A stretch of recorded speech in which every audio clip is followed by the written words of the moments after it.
So at the end of the last reel, you were talking about the fact that you were working in the typhus ward. Yes. And how you were able to survive because you had had typhus already. Yes. You want to continue from that point? The job was a terrible job. I mean, looking at those people crying for help. There was one woman that claimed she was a countess, and she was trying to tell me to help her. She'll give me her boots. She'll do anything for me after the war, just trying to help her. Of course, I was helpless myself. I didn't know how to help her. The only thing I could help her with is comfort her and try to tell her that that she'll be okay and she's going to survive and everything will turn out okay. Because I always was a believer that it's going to end soon. I just I had a positive outlook, and otherwise I probably would have not survived. And I tried to give my positive view to those people. But listening to them all day, crying out for pain and asking for the bath pen all the time. And then at night, some of them would die. And in the morning, we would have to carry them out. It was just terrible.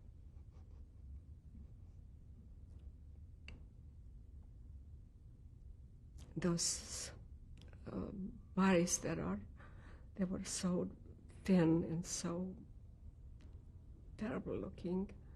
You just put them in a washroom, one on top of the other, till they picked them up and carried them away to burn. And so I worked there till almost the end of the war. And just before I got sick again, I had an enlarged heart. This doctor told me that this dengue, and I had temperature, and the war was just about to end, and they told us that whoever can walk should get out of the bed and walk, because the camp is being evacuated. They were sort of going away from the front where the fights were coming closer. And I pulled myself together with all my might, and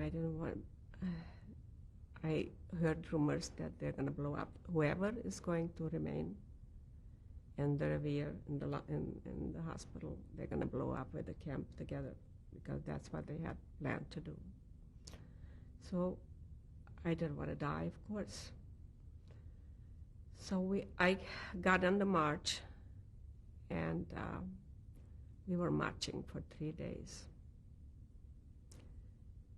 away from the camp, away from the Russians were coming, and we were going in the opposite direction.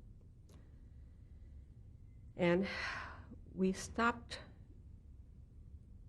That's where this Lagermutter that I told you about took care of me, and she was holding on to me. I should walk straight, because if I stay behind, they'll shoot me. And I was walking and walking. And then finally, when we came to and the bullets were flying over our head. Finally, when we came to a little river, and there was a ditch, and we all ditched in that ditch to be in the lower ditch to be dodging the bullets, because the Russians were on one side and the Germans on the other side, and we were right in the middle, and the bullets were just flying over our heads.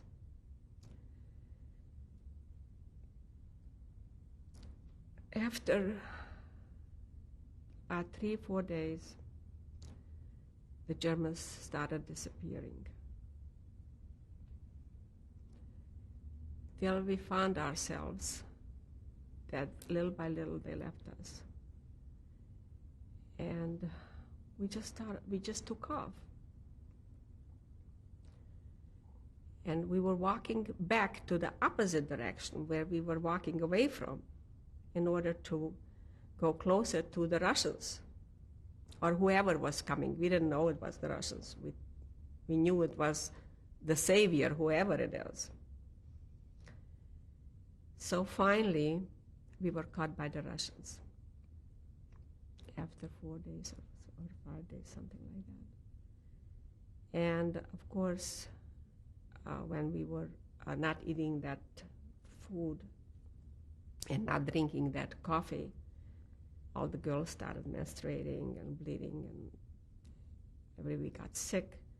As soon as we started eating, our stomachs wouldn't digest the food, and we were all very ill. The Russians were, the fight was still going on. I was liberated May the 1st, 1945. And they were still going on. So we were just left behind, sort of. And we started walking. There were no trains or anything. And we started walking towards Czechoslovakia. We came to Prague a month later, on foot, on bicycles, whatever. And at night we stopped to rest wherever we came to, whatever food we found. They were, most of the Germans were gone. Some of places we found things, food, and some places we didn't. But we lived off of the land, sort of. Whatever we found, we ate. And we just kept on walking. There were people between us that knew. They were from Czechoslovakia. This doctor was with us, doctor that I met in the hospital, Dr. Zdenka. This Lagermutter was with us. I was almost the youngest in the family, in the group. So they sort of looked over me. As a matter of fact, this doctor, she liked me so much, she wanted me to go to the University of Prague to start school and to be a doctor. And this Lagermutter and all the other women, they were catering to me and took care of me. And little by little, I got better. And I came to Prague a month after liberation. And the Imke was a hotel in Prague that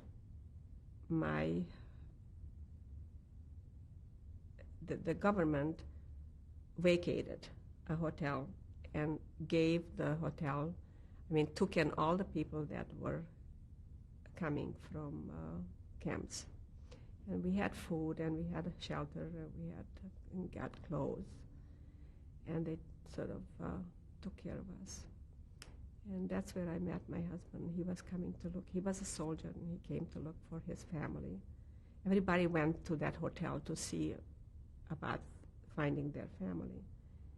And I met him in June, and we got married in October. Before we get to that part of it, Yeah. I want to back up a little bit. I want to back up actually quite a bit. You said that you had these Christian papers. Yes. Did you have a name you were given? Yes. What was that? Tankova. I claimed I was Czech. And when did you actually start to wear the star or the yellow? I think it started in 43. I'm not sure of exactly the date. I just don't. And who exactly arrested you in Budapest? Was it the police? But were they Hungarian or German? They were already occupied when Horthy Miklós gave away the country. They had their own people. It was I think Germans already that were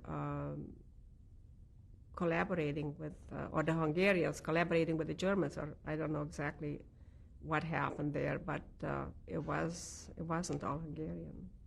And where exactly do you remember were you arrested? In the 5th Carulet. Well, I don't want to go on too long, but there was a lot of air raids and being in the basement and running, hiding from bullets and bombs. There was a lot of bombing. But somewhere in the 5th Carulet, the 5th or 6th Carulet, which is a section of Budapest, that's where I got arrested. And that's where I was taken, yeah. How did you feel? Can you describe for me anything, now that you're talking about the air raids and the bombing? Yes. Can you describe for me your feelings during this period, what it was like for you? Well, I don't know if I can describe it. It's a hopeless, lonely, empty, devastating feeling. I mean, it's just, especially being away from home and not having contact with my family anymore. And it just was terrible. I mean terrible.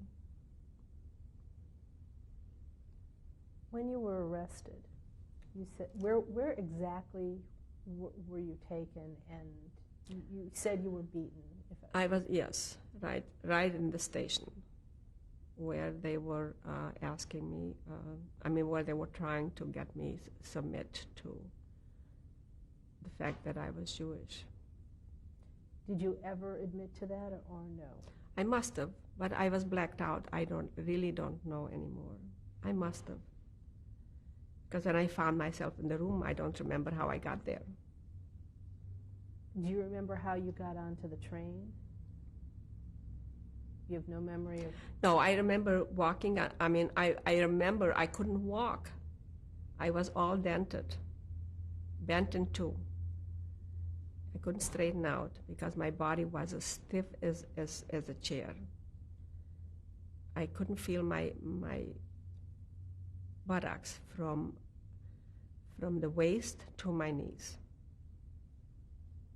How did you get onto the train? Did someone care? I must have been helped. I was always helped. Prior to your going onto the train, I know there were places in Budapest where people were held, like in the Brickyard. Yes. Where were you taken? How did you get from the jail to the train? Do you remember? Was there any?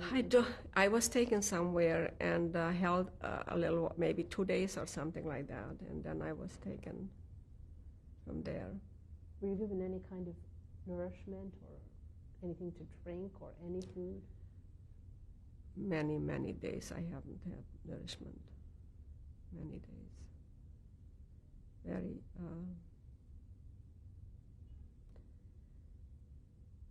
those were terrible times. That's why I never liked to talk about it. And I never wanted to, I tried pushing it back. I tried not to remember. While you were going through all of this hardship, yes. Did you have any idea what was going on? No. I knew that when I wasn't able to go back anymore, I knew that something happened, that they are having some problems, but I didn't know that they took them. When you got off the train in Ravensbrück, Yes. Can you describe for me what it was like for you when you got can you describe the scene for me, if you would, what it was like when you got off the train? I was bewildered. I didn't really know what's happening to me. It was like I saw these barracks. They were taking the women into rooms to strip them. in Ravensbrück they didn't shave them, but we got stripped, and we got clothes that had one arm a different color, like an arm was black, if the rest of the dress was something else, or a different color. So I understand that if anybody would ever escape, that they would recognize them because of that. So like I say, we were stripped and sent into showers, and then we were sent into barracks. And the barracks were like two, three beds, one on top of the other, and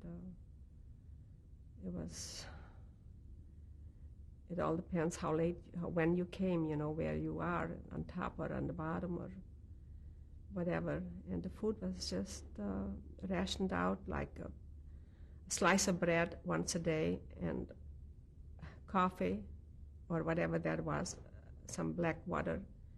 And then we had, when we came back from work, we had a soup, which was nothing but thin water with something flowing in it, I remember coming back once and stealing some potatoes and knowing that if I get caught, I'm going to be shot. I stole 2 potatoes from an area where we were close by, and I don't know how, I don't remember the details, how I got those 2 potatoes. But I had some pants with a rubber on it, and I put them in the pants with the rubber, holding them. Then I was eating the raw potatoes, and I got diarrhea from it, got sick. So hunger was something that was an everyday thing. We were just hungry all the time. You said you were given a dress, right? Yes. Were you given any underwear, or did you have any? Were you allowed to keep the underwear you came in with? How did that? No, I think that, I remember we kept whatever we had underneath, but the dress and everything else they took away. What about also when you arrived? You said you were taken to showers, but was there any kind of cleansing that went on because of lice or anything like that? Yes, delicing. That was the whole thing, They deloused us. That's what they called it. And what was that like? Do you remember? Very degrading and very violated. You felt violated. You felt like not being a human being. I mean, you don't feel like you're human with treatments like that.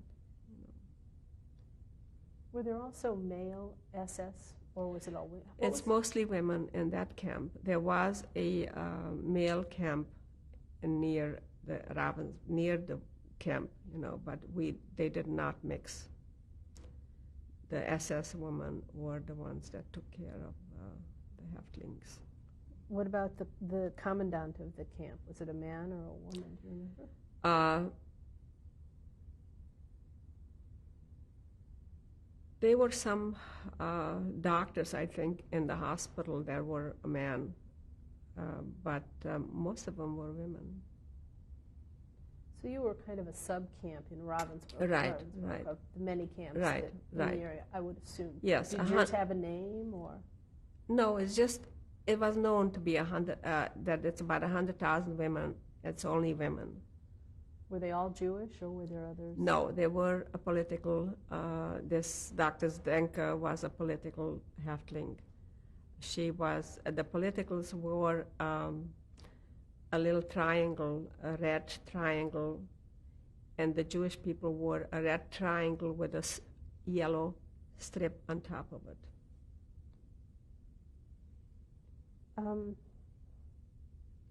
While you were there in Ravensbrück, did you ever witness any, first of all, did people escape or try to escape? No, No.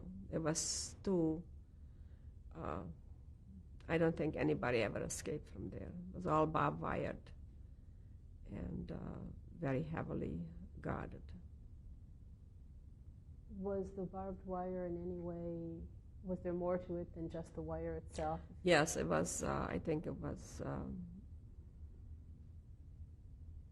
electrically fixed that people would get electrocuted. Did anyone ever throw? I don't know. Not that I know of. Did they ever do anything, did the SS ever do anything that you witnessed or that they made you witness? That beatings, hangings, anything, so that if you did this, this would happen to you? Was anyone made an example of? Did you ever, what did you see? Yes. What did you see? Well, I saw them being shot if they didn't, if they found you bringing in something from they were different commandos. One was working in a kitchen and one was working here. And if they brought something that you were not supposed to bring in, they would just shot them. They would make an example of them. That's why I was so scared when I was bringing in those potatoes, that if they catch me, that I would be shot. Once the Germans evacuated your camp and you were on the death march, what kind of clothing were you wearing? It was the clothing from the camp. It was stripes or different. I think most of our clothes were just identified by the fact that it had a different color arm. Were there numbers? Did you? We had numbers. Yes. Do you remember what your number was? No. No. The Germans, though, were with you on the death march, or were they not? Yes, all the way till the last day. And then they disappeared.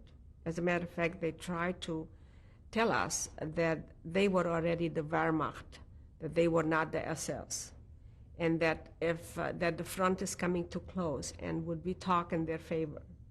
Yes. And then the next day, they just disappeared. And then a day later, we were already taken over by the Russians.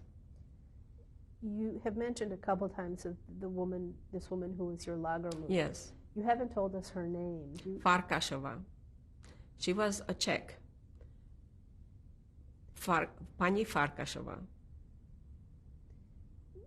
Was she Jewish? Was she a political prisoner? Farkashova, yes, she was a Jewish woman. And how did she must have been at least,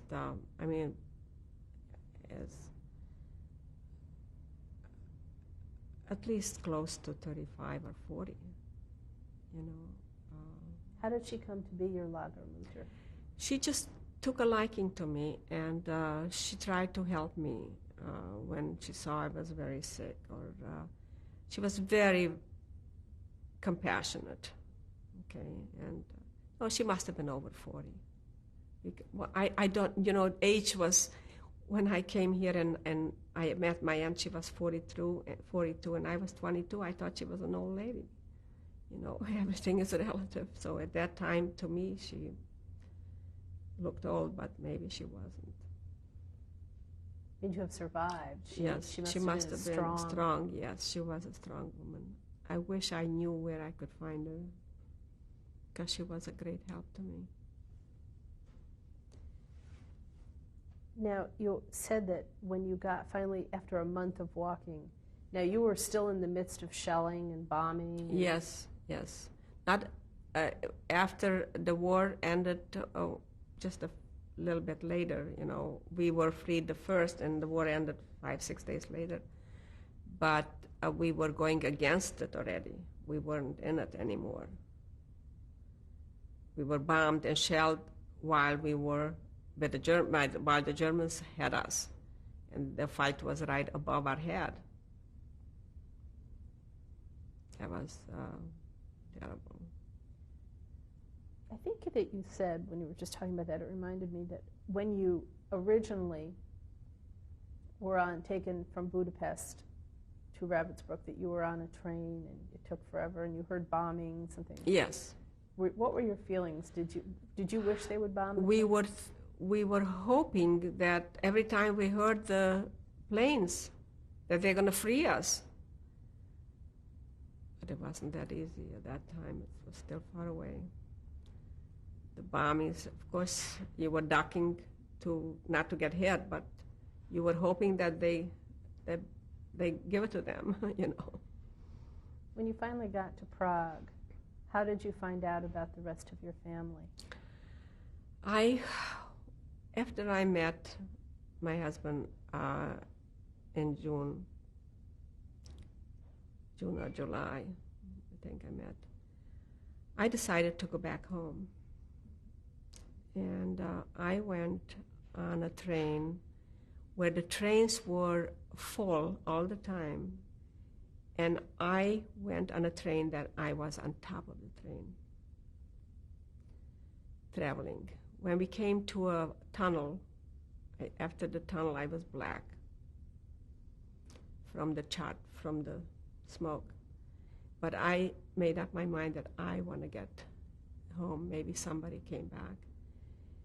Because the trains were impossible. I mean, you just hopped on a train wherever you could. And if you wanted to go a certain destination, and either hanging on the side or going on top or doing whatever you could in order to go. And there was nobody to stop you.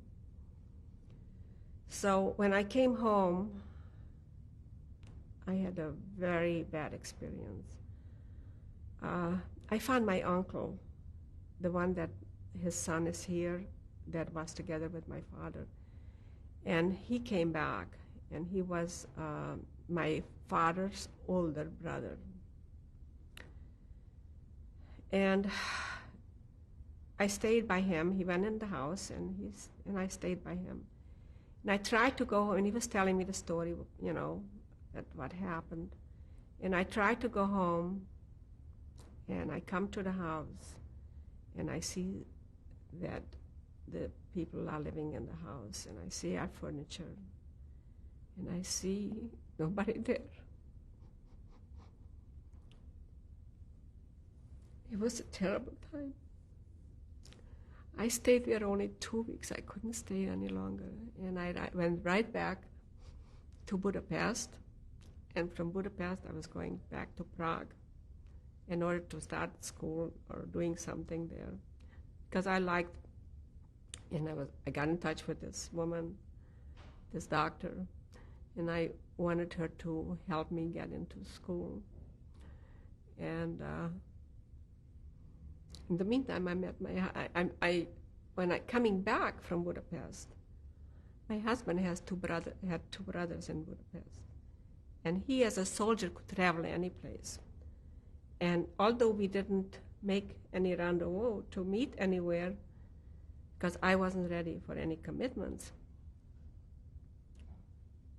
I just ran into him on the street between hundreds of people walking. I ran into him, and he took me to his brother, and he made up my mind that I should get married. And I got married in October the same year. What year? October the 28th, 1945. And what's your husband's name? Michael actually, but in Czechoslovakia they call him Michael Winkler. I know that this is difficult, but I want to just go back a little bit to what your uncle told you in Sablish about you did, because you haven't really. He told me that my father, they all were cremated as they came to the camp, because my mother wanted to keep everybody together, so she gave my 1.5-year-old little baby to my sister to hold. Whoever had a baby went automatically to the gas chamber. So she had a 6-week-old baby. So they all went together. We're going to change the reel. Okay.